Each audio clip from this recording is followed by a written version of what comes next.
Hello students, मेरा नाम है रोहित शर्मा। आज से हम पढ़ने वाले हैं हमारी क्लास 10th जिसका नाम है हमारा एपी। तो सबसे पहले इस चैप्टर को समझने से पहले हमें ये पता होना चाहिए, पढ़ने से पहले हमें ये पता होना चाहिए कि एपी होता क्या है। तो सबसे पहले हम उसकी डेफिनेशन समझेंगे। अ सीरीज विच इंक्रीज और decrease or decrease in the same amount in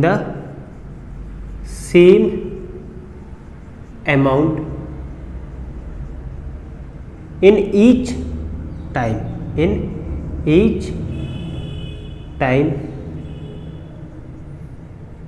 is called AP।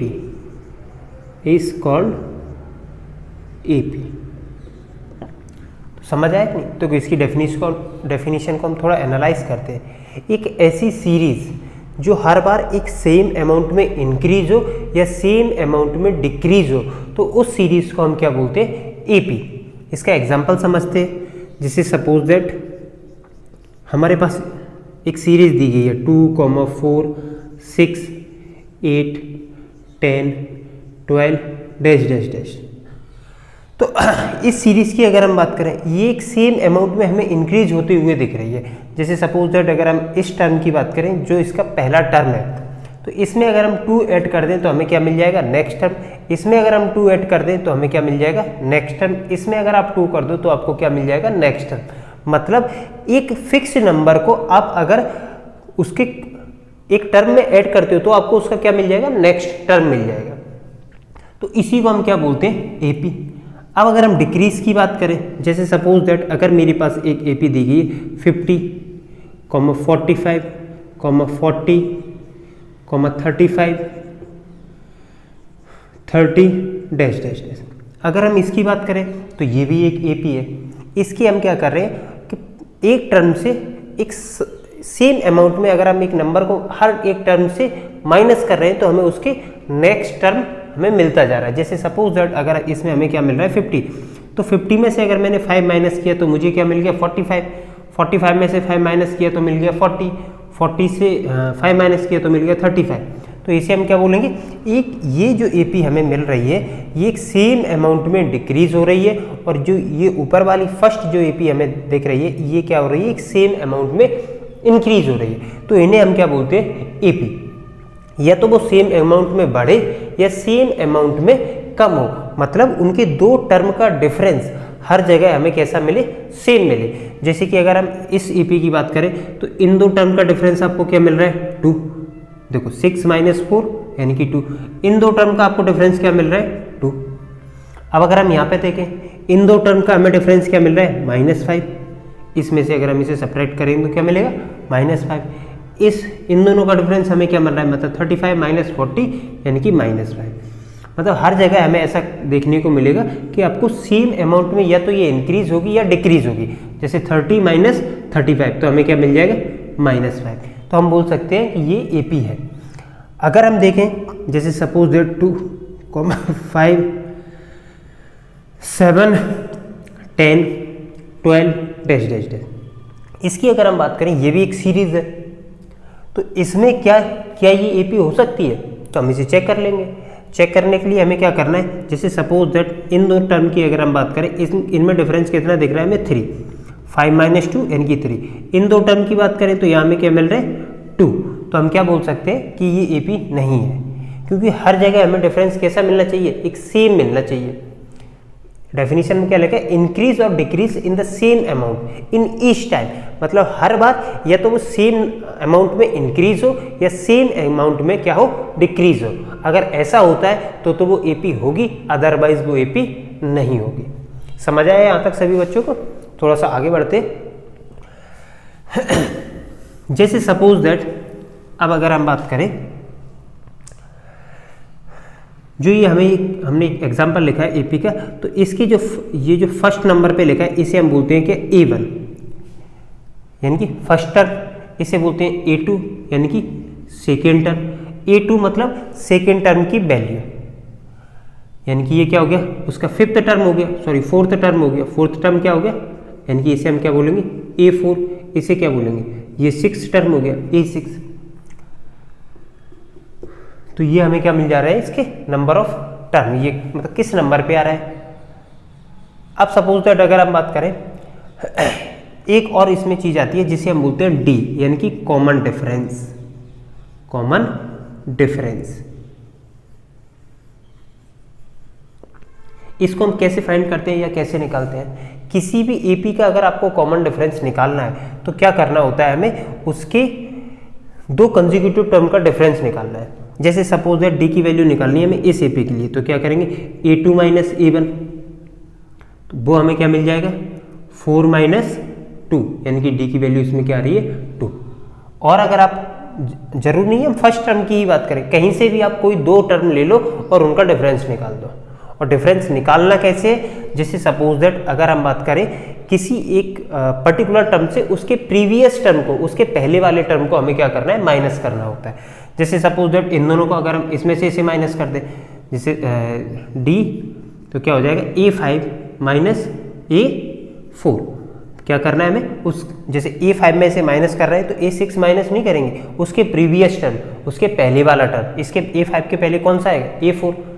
अब A5 की वैल्यू क्या दी गई है हमें, जैसे सपोज दैट फिफ्थ टर्म कौन सा था ये, तो इसकी वैल्यू हमें क्या दी गई 10, मतलब पांचवें नंबर पे क्या वैल्यू लिखी है वो उस टर्म की वैल्यू होगी। तो यहाँ पे हम लिख देंगे क्या, फिफ्थ टर्म की वैल्यू क्या है 10 माइनस फोर्थ टर्म की क्या है 8, तो यहाँ पे हमें क्या मिल गया कॉमन डिफरेंस 2। तो कॉमन डिफरेंस हम किसी भी दो टर्म को माइनस करके निकाल सकते हैं, बस उसमें कंडीशन यही होती है कि जिस टर्म से आप माइनस कर रहे हैं उससे प्रीवियस टर्म को माइनस करना होता है।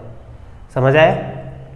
अब थोड़ा सा और आगे बढ़ते हैं, तो आपको ये समझ आ गया कॉमन डिफरेंस क्या होता है और ये टर्म क्या होते हैं।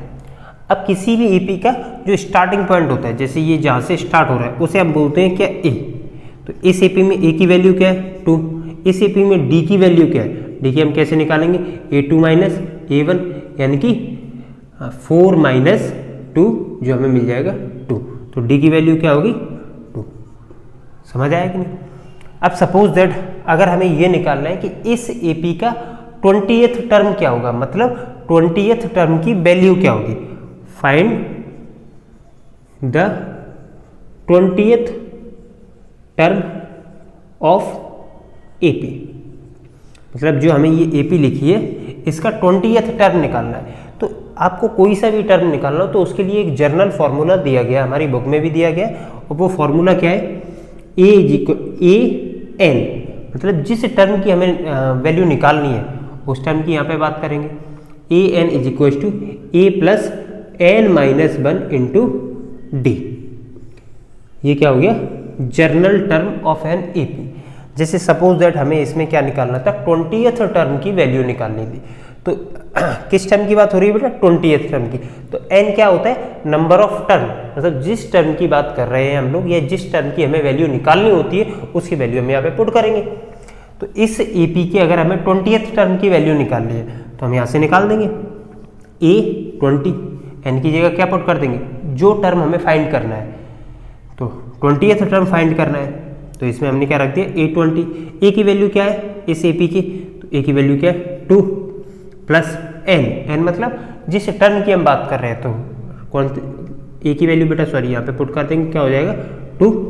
कौन सा टर्म हमें निकालना है 20th, तो 20 माइनस 1 इंटू डी, डी की वैल्यू क्या दी गई है यहाँ पे 2, हमने निकाली है ये थोड़ी देर पहले। तो A20 हमारे पास क्या आ जाएगा बेटा 2 प्लस 19 इंटू 2, यानी कि A20 की वैल्यू हमारे पास क्या आ गई 2 प्लस 38 यानी कि 40। ये 20 हमारे पास क्या आ गया बेटा 40, मतलब इस AP के जो 20th टर्म होगा उसकी वैल्यू क्या मिलेगी हमें 40। आप इसे कंटिन्यूअस फॉर्म में लिख के चेक भी कर सकते हैं, लेकिन आपको करना नहीं है ऐसा। समझ आया बेटा। तो जिस टर्म की आपको वैल्यू निकालनी है तो आप सिंपल से इस फॉर्मूले में उसकी वैल्यू पुट करेंगे, आपको उस टर्म की वैल्यू यहाँ से आप निकाल सकते हैं। हमारे जो अगर हम बात करें एक्सरसाइज एनसीईआरटी बुक के एक्सरसाइज 5.1 में कुछ क्वेश्चन दिए गए हैं। उनमें सिंपल से हमें दिए गए हैं, तो उनके मैं कुछ क्वेश्चन आपको बता देता हूँ, फर्स्ट सेकंड थर्ड जो दिए गए। उसके बाद आप लोग उनकी प्रैक्टिस करेंगे और हम इसके जो नेक्स्ट क्वेश्चन है उनको भी फिर सॉल्व करेंगे। जैसे अगर सिंपल से हम देखें तो आपको एपी में क्वेश्चन नंबर सेकंड में क्या बोला गया, find the 4 term of AP, the first term A and the common difference D R given below. मतलब हमें क्या बोला गया, क्वेश्चन नंबर सेकंड की अगर हम फर्स्ट की बात कर लेते हैं, ए की वैल्यू दी गई हमें, कितनी दी गई है बेटा चेक करते हैं, ए की वैल्यू 10 एंड डी की वैल्यू 10, ए की वैल्यू 10 और डी की वैल्यू क्या दी गई है 10। अब हमसे ये बोला गया कि एक एपी है जिसका फर्स्ट टर्म 10 है और उसका कॉमन डिफरेंस क्या है 10, तो उसके आपको कंसेक्यूटिव मतलब नेक्स्ट 4 टर्म की वैल्यू फाइंड करनी है। तो समझ आया कि नहीं बेटा, तो यानी कि फर्स्ट टर्म क्या हो जाएगा उसका a1 की वैल्यू 10 ही है, ये क्या होता है पहला टर्म। अब हमें क्या निकालना है a2, तो a2 के लिए क्या करेंगे, वही जर्नल फॉर्मूला जो हमने देखा है, a plus n-1 into D, इस तरीके से भी निकाल सकते हैं और इसका एक सिंपल सा फॉर्मूला भी है।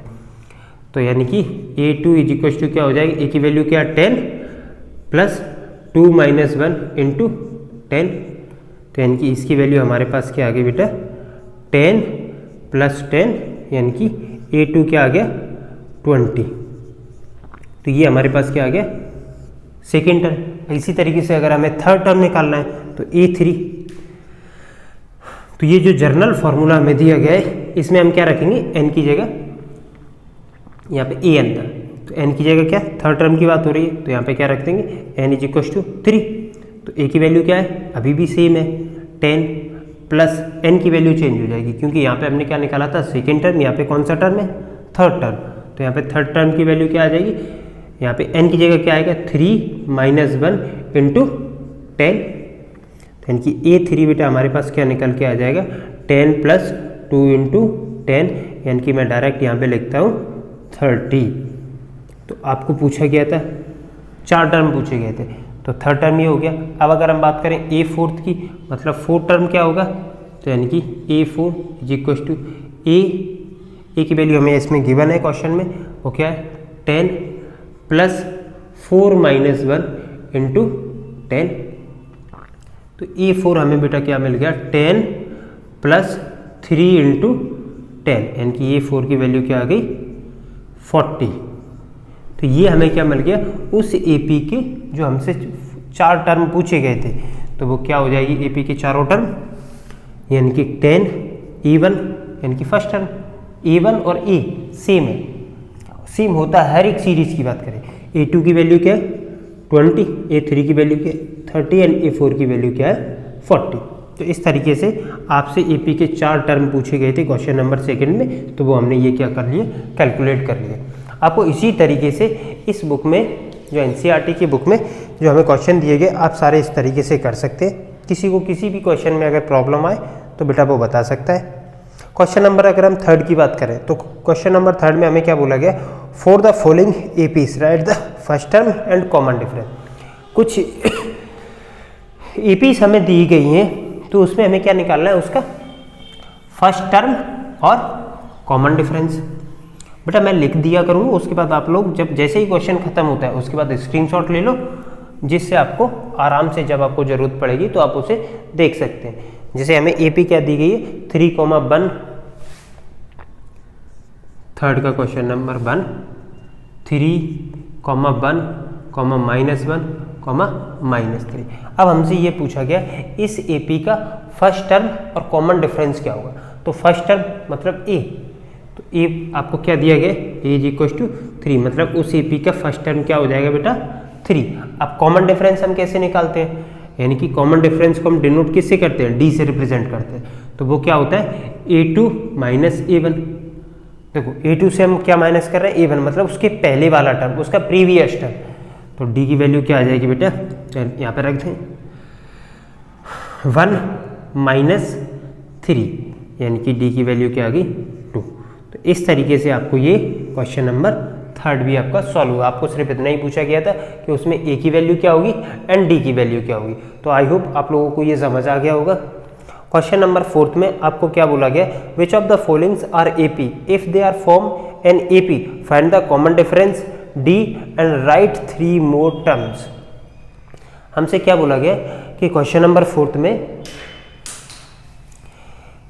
हमें कुछ सीरीज दी गई है, आपको ये बताना है क्या ये एपी है, अगर एपी है तो उनके नेक्स्ट 3 टर्म भी बताने हैं। तो पहली अगर हम क्वेश्चन उसका देखते हैं 2, 4, 4 का फर्स्ट 2, 4, 8, 16 डैश डैश डैश। तो सबसे पहले हमसे पूछा गया कि ये एपी है, तो बेटा इसके कंसेक्यूटिव टर्म का डिफरेंस चेक करें। जैसे इन दोनों के बीच में डिफरेंस कितना आ रहा है 4 - 2 यानी कि 2। इन दोनों के बीच में डिफरेंस क्या आ रहा है 8 - 4 यानी कि 4। तो ये क्या डिफरेंस हर जगह सेम है? नहीं है। तो हम क्या बोल सकते हैं, it is not a AP, it is not a AP, ये एपी नहीं है। समझ आया कि नहीं? नेक्स्ट क्वेश्चन की बात कर लेते हैं। जो एपी दिया गया होगा तो उसमें हमें कॉमन डिफरेंस निकालना है, उसके नेक्स्ट तीन टर्म भी निकालने हैं। तो क्वेश्चन नंबर हम 7 देख लेते हैं। सारे क्वेश्चन सेम है, बिल्कुल सिंप्लीफिकेशन, आपको सिंपल से क्वेश्चन दिए गए, आपको देख के ही आप उन्हें समझ सकते हैं कि कौन सा एपी है कौन सा नहीं है। तो 0, -4, -8, -12। ठीक है, अब हमें ये बताना है क्या ये एपी है। तो सबसे पहले अगर हम देखें तो क्या इन दोनों टर्म का डिफरेंस सेम आ रहा है, तो यानी कि क्या हो जाएगा -4 - 0, तो यानी कि क्या आ जाएगा इन दोनों का डिफरेंस -4। -8 - -4 तो क्या हो जाएगा, देखो बेटा -8 इस टर्म में से इसे माइनस कर रहे हैं तो -4, तो वो हमें क्या मिल गया -8 या +4, तो क्या मिल गया -4। तो इन दोनों का डिफरेंस भी क्या आ गया -4। इसी तरीके से इन दोनों का जब आप डिफरेंस निकालोगे तो वो भी क्या आ जाएगा -4। तो इसका कॉमन डिफरेंस क्या हुआ है, सबसे पहले तो ये एपी है या नहीं है? हाँ ये एपी है, क्योंकि इसका डिफरेंस हर पॉइंट पे क्या आ रहा है सेम आ रहा है, मतलब 2 कंसेक्यूटिव टर्म का डिफरेंस कैसा आ रहा है सेम आ रहा है। तो हम क्या बोल सकते हैं ये एपी है। अब अगर हम थोड़ी सी अब हमसे क्या पूछा गया था, इस अगर ये एपी है तो उसके नेक्स्ट 3 टर्म और निकालने हमें। ठीक है, तो हम बोलेंगे इसके नेक्स्ट टर्म, तो इसमें डी की वैल्यू क्या होगी बेटा, डी इज इक्वल टू -4। अब देखो इसमें ए की वैल्यू क्या है 0, A2 की वैल्यू क्या है -4, A3 की वैल्यू क्या है -8 एंड A4 की वैल्यू क्या है -12। A5 की वैल्यू निकालनी है, तो A5 को देखो एक तो आपके पास जो जनरल फॉर्मूला था उस तरीके से भी निकाल सकते हैं, और आपको सिंपल से एपी दी गई है उसका नेक्स्ट टर्म निकालना है। तो आप क्या कर दो, जैसे A5 निकालना है तो A4 + D, उसमें कॉमन डिफरेंस प्लस कर दो, तब भी सेम आंसर आएगा और सेम तरीका भी है। तो क्या हो जाएगा A5 क्या हो जाएगा बेटा -12 प्लस -4, तो हमें क्या मिल जाएगा A5 की वैल्यू क्या मिल गई बेटा -12 -4, तो यानी कि A5 इज इक्वल टू क्या मिल जाएगा -16। इसी तरीके से जब हम A6 निकालेंगे, 3 टर्म निकालने ना, तो फिर A4 तक हमें दिया गया था, तो 5, 6 और 7, तो A6 की वैल्यू क्या होगी A5 + D, तो A6 क्या हो जाएगा, A5 अभी आप जस्ट निकाल चुके हैं तो वो की वैल्यू क्या आई -16, तो -16 प्लस -4, तो यानी कि क्या आ जाएगा A6 is equal to -20। A7 की वैल्यू भी हम सेम तरीके से निकालेंगे, A7 इज इक्वल टू क्या हो जाएगा A6 + D, तो यानी कि A7 is equal to A6 की वैल्यू क्या बेटा -20 प्लस -4, तो यानी कि A7 हमारे पास क्या आ गया, यानी कि 7th term of this AP क्या आएगा -24। तो ये हमारे पास क्या आ गए नेक्स्ट 3 टर्म। देखो ये AP थी, yes, because the common difference is same, या difference of 2 consecutive term is same, therefore it is an AP। तो ये क्या होगी, एक AP होगी। अब AP है तो उसका कॉमन डिफरेंस भी पूछा गया था, तो D इज इक्वल टू क्या आ जाएगा -4, हमने निकाल दिया। इसमें से इसे माइनस करोगे तो क्या आएगा, इसमें से इसे माइनस करोगे तो क्या आएगा, और वो सेम ही वैल्यू आएगी। अगर AP थी उसका कॉमन डिफरेंस निकालिए तो नेक्स्ट 3 टर्म भी पूछे गए थे, तो यानी कि 4th टर्म ये था, तो ये 5 की वैल्यू हमने ये निकाल दी, A6 की वैल्यू ये होगी और A7 की वैल्यू ये होगी। तो आज के लिए बेटा हम इतना ही रखेंगे। नेक्स्ट क्लास में जल्दी ही आपको एक और वीडियो मिलेगा इसके नेक्स्ट क्वेश्चंस को लेके। अब हम थोड़ा सा फास्ट चलेंगे, ठीक है बेटा। तो इन सब का आप लोग स्क्रीनशॉट ले लेंगे। और आज के लिए thank you to all of you.